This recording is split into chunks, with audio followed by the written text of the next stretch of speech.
I made a new build. Oh, it's so fun. It's just a cutie guy. It's just a cute guy. Here he is. He's like a little black mage from Final Fantasy, and he can cast all the different spells. Yeah, all of them. He can cast every spell that I like. Giant's Flame, take thee. Look at this, you know? Going up against the hide-and-seek dual whip Rivers of Blood guys. You know, these guys are okay. You know? I know some people might get annoyed by these guys, but I think that they're okay. Briars of Sin, Hyper Armor into Azula's Dula's Woolas, Moon of Zulas. That's right. Hyper Armor into Adula's Moonblade. That's pretty good, right? Knocking people out of the air. So much fun, so nice, so good. Adula's Moonblade, not doing a lot of damage on this build. Then that's gonna be a recurring theme. But it's you know, it's fun. It's a fun time. It's a good time. We've got all these different spells that we can use. We're using the Prince of Death Staff as well as the Golden Order Seal. Originally, I thought for this build I would do like an arcane build. I thought I would do 30 Faith and 30 Int. Maybe use the Albinoric Staff as well as the Dragon Communion Seal, and maybe go with 30 Int and 30 Faith and then 50 Arcane. That was my plan originally. But then I decided if I go the other way, if I go 50, 50, and 15, I get access to some of the bigger, crazier spells. And it gives me an opportunity to play with some spells that I've never played with before. It's always good to play with things that, you know, you've never played with before on a build, right? That can be a lot of fun. And you'll notice I'm wearing the Moon of Noxtella talisman, which gives me more spell slots. I have so many spell slots on this build, and it's still not enough. It still doesn't feel like I have enough. I want more spells. There are just certain spells that you kind of can't do without. Look at Carry and Piercer. So good, so long, so clean and strong. So the spell setup that I have currently is like Hyper Armor spell that double casts. So Dragon Talon, the Bloodthorns thing, Gavel of Haima, those spells that you can cast twice back to back and they have Hyper Armor, but also allow you to, you know, instead of casting that spell a second time, you can just cast a different spell instead. And so what I do is I'll use Gavel of Haima or the Bloodthorn sorcery or Dragon Claw, Dragon Talon, whatever it's called. I'll use that once, and then I'll cast a spell that can be kind of difficult to hit people with, like O Flame or Carrion Greatsword or a Duelist Moonblade or whatever. And that's kind of like how the spells are set up. So you have Hyper Armor spell, hard to hit spell, pew pew spell, right? And there are certain spells that you want to have, like Giant's Flame Take Thee, or you could replace that with the Cannon of Haima if you would prefer, and you could save yourself a spell slot. I just really wanted fire to be prevalent on the build, because that's kind of like a Black Mage Final Fantasy's whole thing, is like fire, ice, bolt. So it's important that I have like those spells on there.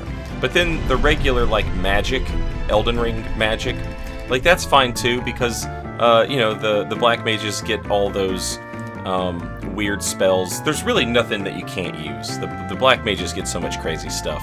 The gravity spells in Final Fantasy, the earth spells, so if you wanted to, you could add the bestial incantations onto this build. You could do whatever you want. It's cool. But point is, it's a fun build, and it's just a fun little guy. And it's fun to have fun and be a goofy little guy. And that's the whole premise of this video. This guy here, this blue, he showed up and I thought like, oh, this dude seems to be an idiot. No offense to him, joke's on me actually. See, the first thing he did was use the Ash of War on that Ruin's Greatsword and then get hit by a Duelist Moonblade twice. So I was like, well, he's probably not very smart. He's using a lot of Ashes of War. He's using all the big Kerplody Ashes of War. But he was not dumb. He was not an idiot. He was pretty good, and he knew how to use Hyper Armor and crouch pokes and all this other stuff, which caught me off guard. I'm not saying he's a world beater, but I am saying he is more competent than I thought he was. And so now, how in the hell am I supposed to, like, you know, fight back from this, right? I need a minute to think about it. And then this other guy shows up, so now there is no time to think about it. So as I run away, I'm thinking to myself, man, this guy knows PvP. But here's the problem with people that know PvP, especially blues that know PvP. A lot of people who know PvP don't know shit when it comes to PvE. And he just jumped off a ledge and kills himself because he doesn't know where this invisible bridge starts and ends, I guess.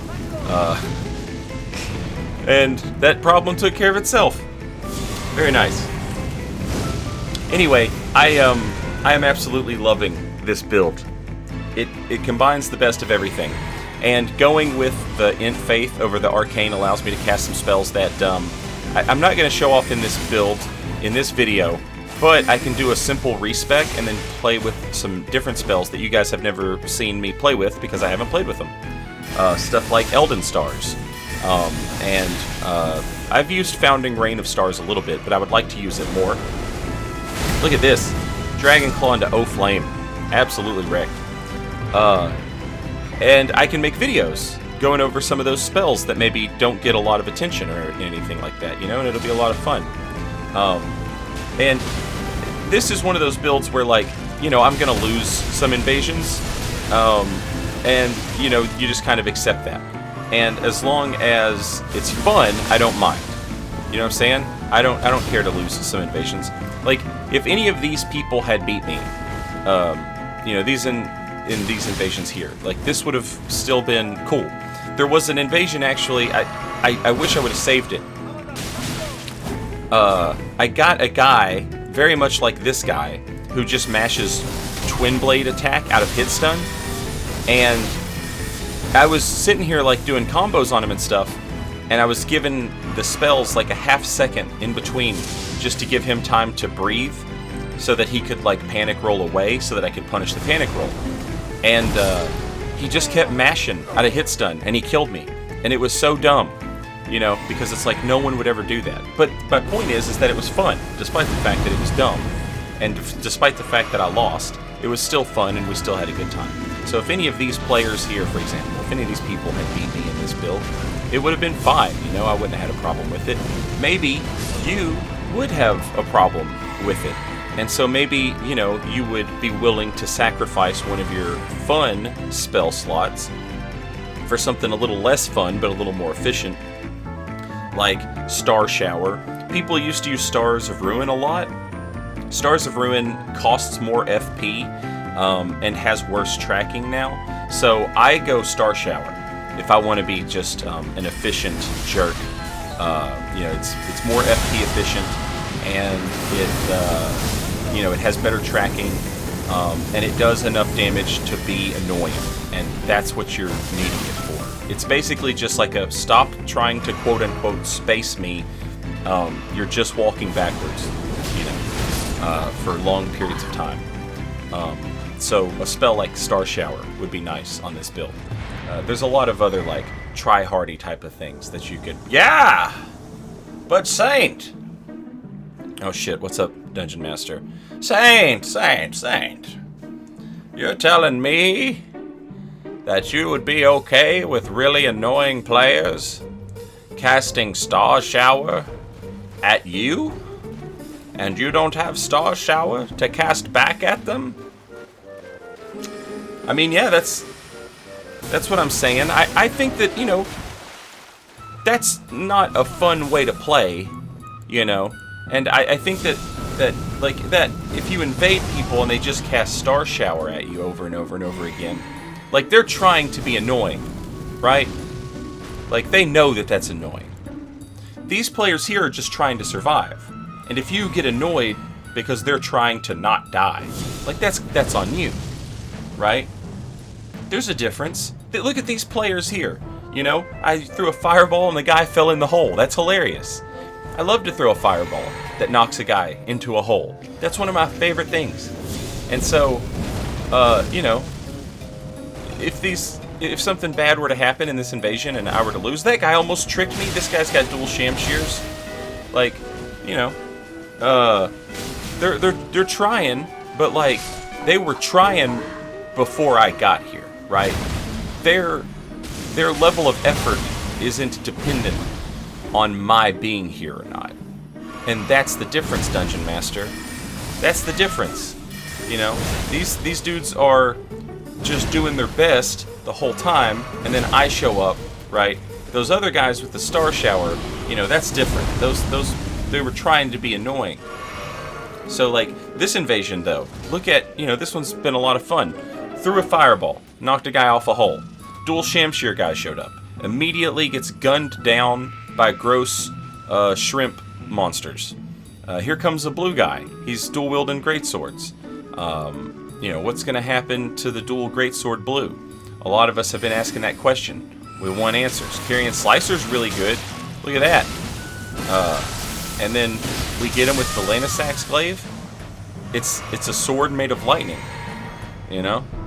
It's it fits thematically with all the Carrion Slicer and the Carrion Greatsword and the Gavel of Haima, and now you've got a glaive, but it's made of lightning instead of magic. That's cool. And I thought for sure that the host was going to go, you know, try and fight Estelle, but no, they sat there and they waited. I think they were trying to make the decision. Lanasax Glaive does have hyper armor, but apparently it doesn't have enough hyper armor. But Gavel of Haima also has hyper armor, and there's no hyper armor when you're laying on your back. Briars of Sin doesn't have enough hyper armor. This, you know, people are just willing to swing. With as good as hyper armor is, people are just willing to swing out of hit stun, which is really nice if you like to play with parries. And I do have parries on this build. I do have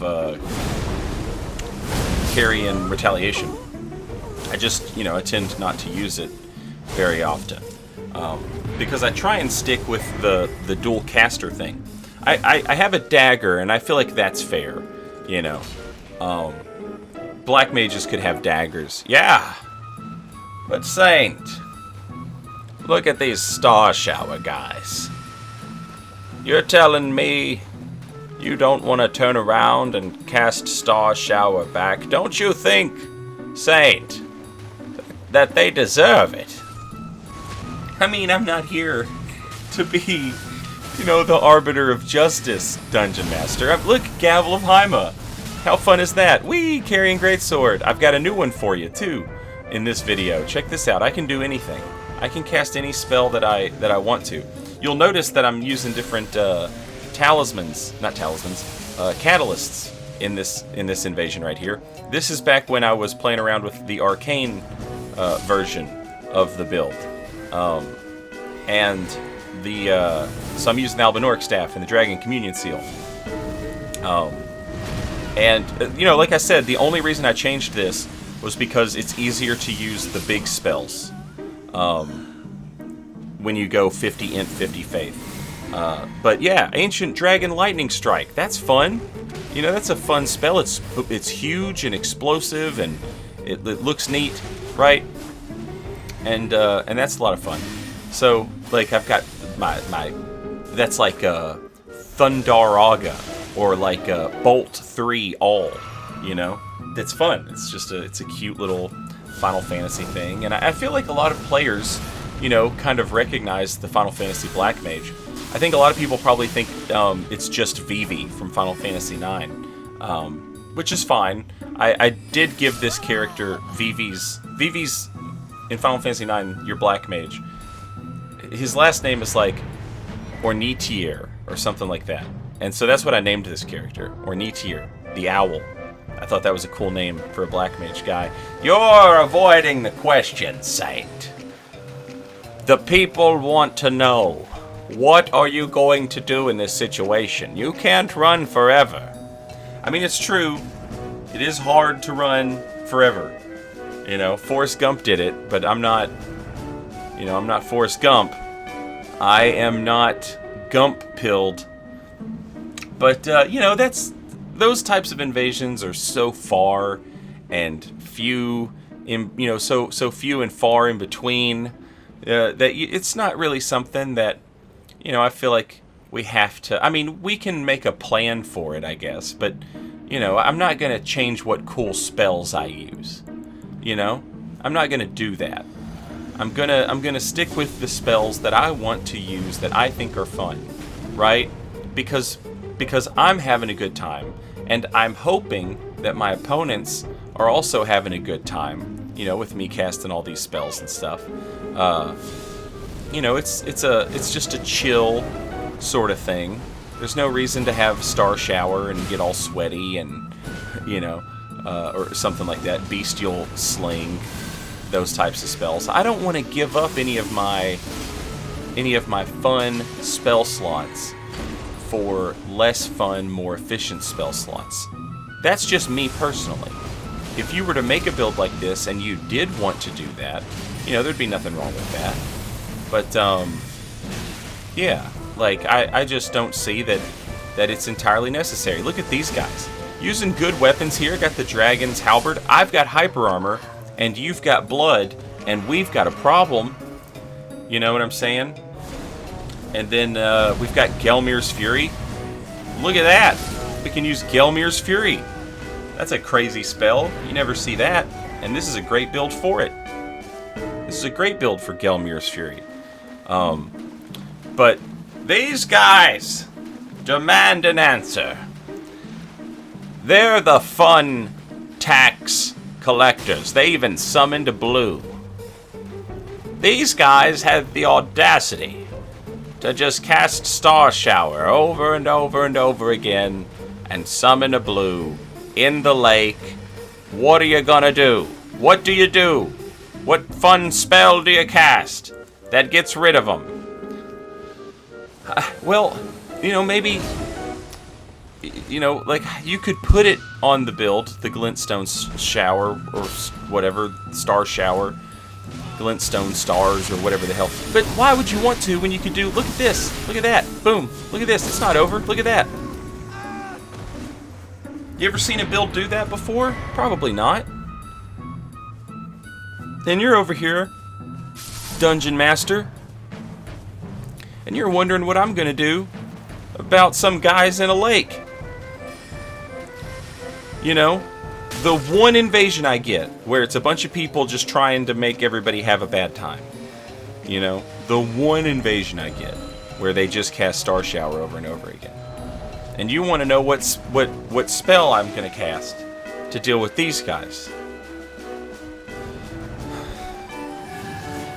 You really want to know? It's important to play with things that you've never played with before. I said that at the beginning of the video, you remember? So I'm gonna do that. I'm gonna play with Elden Stars and Founding Rain of Stars. And some of those other spells, maybe Roiling Magma. You know, there's a lot of spells that I've never played with before, and now we have a chance to play with those. And it'll be nice. And look at this guy, you know? He's using the Gargoyle's Black Greatsword. And that's cool. You don't see a lot of people using that. And he's using it, he's doing pretty good damage.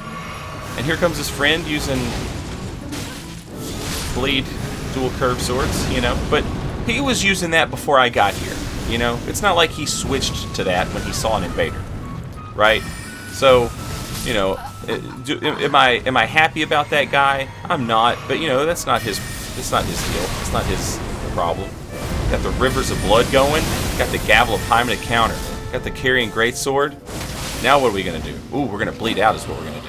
Got to be careful. Here he comes. He's showing no signs of stopping. Giant's Flame, take thee. Boom. That's a GG's right there. That's a good game. That was a pretty good little, it was exciting, right? And you're asking, it's winnable, you know? And you're asking yourself, oh, how does he get out of this one alive? And then I show you. And it's fun. And I'm using cool spells to do it. And, you know, it's not technically impressive or whatever, but it is cool, right? And that's what matters, is that we think it's cool. That's what we like. Dungeon Master asking me what spells I'm gonna put on my build to deal with people who use Glintstone Stars. I'm using the dang Moon of Noxtella, okay? Every spell slot is spoken for. I'm not gonna put a spell on this build just to deal with people, the 1 in a million who decide that they're gonna, You're just gonna let them trample all over you, Saint. You're just gonna let them trample all over you, Saint. I never said that. I never said that. You see, black mages in Final Fantasy, they could equip something. They could equip the Mausamune. Dungeon Master. Did you know that?